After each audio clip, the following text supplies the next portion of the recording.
बोध गया टेम्पल यानी बोध गया मंदिर बोध गया बिहार में स्थित एक प्रसिद्ध और धार्मिक स्थल है। यह स्थित महाबोधि मंदिर को बेहद विशेष माना जाता है। माना जाता है कि यह मंदिर उस स्थान पर खड़ा है जहां भगवान गौतम बुद्ध ने ज्ञान प्राप्त किया था। बिहार बोध गया के आध्यात्मिक महत्व के कारण विश्व विख्यात है। इस स्थान को बौद्ध धर्म का तीर्थ स्थान कहा जाता है। यूनेस्को द्वारा इस शहर को विश्व धरोहर स्थल घोषित किया गया है। कहा जाता है सिद्धार्थ गौतम ने देखा कि इस संसार में बहुत ज्यादा पाप बढ़ रहे हैं। बहुत सारे लोग दुखों से ग्रसित हैं और वे उसे समाप्त करना चाहते थे। तभी वे फाल्गु नदी के किनारे पर पहुंचे जो बिहार के गया शहर से होकर बहती है। वहीं पर वे पीपल के पेड़ के नीचे ध्यान करने की अवस्था में बैठे और बाद में लोगों ने उसी पेड़ को बोधि वृक्ष का नाम दिया था। वर्तमान में जो बोधि वृक्ष है वह उस बोधि वृक्ष की 5वीं पीढ़ी है। कहा जाता है बुद्ध को इसी वृक्ष के नीचे बैसाख पूर्णिमा के दिन ज्ञान की प्राप्ति हुई थी। इस स्थान को बौद्ध सभ्यता का केंद्र बिंदु माना जाता है। बुद्ध की मृत्यु के पश्चात मौर्य शासक अशोक ने यहाँ महाबोधि मंदिर और सैकड़ों मठों का निर्माण कराया था। इस मंदिर परिसर में उन 7 स्थानों को भी चिन्हित किया गया है जहां बुद्ध ने ज्ञान प्राप्ति के बाद 7 सप्ताह व्यतीत किए थे। बुद्ध ने ज्ञान प्राप्ति के बाद दूसरा सप्ताह इसी बोधि वृक्ष के आगे खड़े होकर बिताया था। यहाँ पर बुद्ध की इस अवस्था में एक मूर्ति बनी है। इस मूर्ति को अनिमेष लोचन कहा गया है। मुख्य मंदिर के उत्तर पूर्व में अनिमेष लोचन चैत्य बना हुआ है। मुख्य मंदिर का उत्तरी भाग चंकामाना नाम से जाना जाता है। इसी स्थान पर बुद्ध ने ज्ञान प्राप्ति के बाद तीसरा सप्ताह व्यतीत किया था। अब यहाँ पर काले पत्थर का कमल का फूल बना हुआ है जो बुद्ध का प्रतीक माना जाता है। महाबोधि मंदिर के उत्तर पश्चिम भाग में एक छतविहीन भग्नावशेष है जो रत्नाघारा के नाम से जाना जाता है। इस स्थान पर बुद्ध ने ज्ञान प्राप्ति के बाद चौथा सप्ताह व्यतीत किया था। कथाओं के अनुसार बुद्ध यहाँ गहन ध्यान में लीन थे कि उनके शरीर से प्रकाश की एक किरण निकली। प्रकाश की इन्हीं रंगों का उपयोग विभिन्न देशों द्वारा यहाँ लगे अपने पताके में किया गया है। माना जाता है कि बुद्ध ने मुख्य मंदिर के उत्तरी दरवाजे से थोड़ी दूरी पर स्थित अजपाला निग्रोधा वृक्ष के नीचे ज्ञान प्राप्ति के बाद 5वां सप्ताह व्यतीत किया था।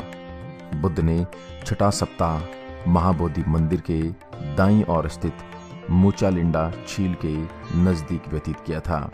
यह झील चारों तरफ से वृक्षों से घिरा हुआ है। इस झील के मध्य में बुद्ध की मूर्ति स्थापित है। इस मूर्ति में एक विशाल सांप बुद्ध की रक्षा कर रहा है। इस मूर्ति के संबंध में एक दंत कथा प्रचलित है। इस कथा के अनुसार बुद्ध प्रार्थना में इतने तल्लीन थे कि उन्हें आंधी आने का ध्यान नहीं रहा। बुद्ध जब मूसलाधार बारिश में फंस गए तो सांपों का राजा मुंचालिंडा अपने निवास से बाहर आया और बुद्ध की रक्षा की। इस मंदिर परिसर के दक्षिण पूर्व में राज यातना वृक्ष है। बुद्ध ने ज्ञान प्राप्ति के बाद अपना 7वां सप्ताह इसी वृक्ष के नीचे व्यतीत किया था। यहीं बुद्ध 2 बर्मी यानी 2 बर्मा के निवासी व्यापारियों से भी मिले थे।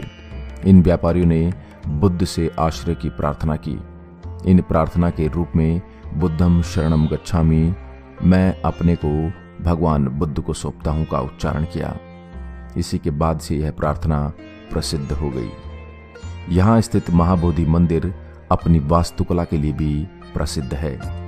मुख्य मंदिर के पीछे बुद्ध की लाल बलुआ पत्थर की 7 फीट ऊंची एक मूर्ति है। यह मूर्ति वज्रासन मुद्रा में है। इस मूर्ति के चारों ओर विभिन्न रंगों के पताके लगे हुए हैं जो इस मूर्ति को एक विशिष्ट आकर्षण प्रदान करते हैं। राजा अशोक को महाबोधि मंदिर का संस्थापक माना जाता है। महाबोधि मंदिर की बनावट सम्राट अशोक द्वारा स्थापित स्तूप के समान है। निसंदेह रूप से यह सबसे पहले बौद्ध मंदिरों में से एक है जो पूरी तरह से ईंटों से बना है और वास्तविक रूप में अभी भी खड़ा है। महाबोधि मंदिर की केंद्रीय लाट 55 मीटर ऊंची है और इसकी मरम्मत 19वीं शताब्दी में करवाई गई थी। इस शैली में बनी 4 छोटी लाटें केंद्रीय लाट के चारों ओर स्थित हैं। मंदिर के चारों ओर पत्थर की नक्काशीदार रेलिंग बनी हुई है। ये रेलिंग ही बोधगया में प्राप्त सबसे पुराना अवशेष है। महाबोधि मंदिर चारों ओर से पत्थरों की बनी 2 मीटर ऊंची 4 दीवारी से घिरा हुआ है। कुछ पर कमल बने हैं जबकि कुछ 4 दीवारियों पर सूर्य, लक्ष्मी और कई अन्य हिंदू देवी देवताओं की आकृतियां बनी हुई हैं। मंदिर समूह में सुबह के समय घंटों की आवाज मन को एक अजीब सी शांति प्रदान करती है। कहा जाता है कि 3री शताब्दी ईसा पूर्व में इस स्थान पर सम्राट अशोक ने हीरो से बना राज सिंहासन लगवाया था और इसे पृथ्वी का नाभिक केंद्र कहा था। जटाकाश के अनुसार दुनिया में कोई भी दूसरी जगह बुद्ध के भार को सहन नहीं कर सकती। बुद्ध लिपिकारों के अनुसार जब इस पूरी दुनिया का विनाश होगा तब बोधिमंदा धरती से गायब होने वाली अंतिम जगह होगी। परंपराओं का यह भी कहना है कि वहां आज भी कमल खिलते हैं। महात्माओं के अनुसार बोधि वृक्ष का उगम भी उसी दिन हुआ था जिस दिन भगवान गौतम बुद्ध का जन्म हुआ था। बोधगया में बुद्ध जयंती के अवसर पर विशेष आयोजन होते हैं। नए साल के अवसर पर यहां महाकाली पूजन पर मठों को पवित्र किया जाता है। तो दोस्तों, यह था किस्सा बोधगया के बोधि मंदिर से जुड़ा हुआ।